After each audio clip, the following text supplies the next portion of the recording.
ensimmäinen saunamuisto.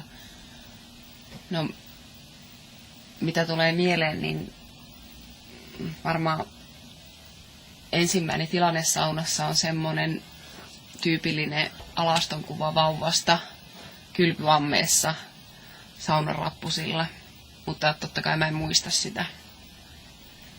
Mutta sitten seuraavat saunamuistot on todennäköisesti ja onkin kesämökiltä Kuojärveltä ja se sauna tuntuu aina kamalan pimeältä. Minkä ikäinen se sitten olet ollut suurin piirtein?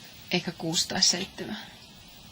Miten sä voit muistaa helkkari aika? Se voi johtua siitä, että muisto sekoittuu valokuviin, koska on valokuvia siitä Kuojärven mökistä ja saunasta. Mutta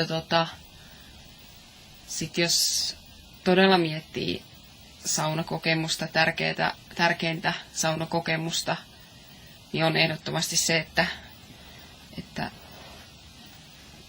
tuli oltua silloin käytännössä ihan lapsesta saakka mummon saunottaja.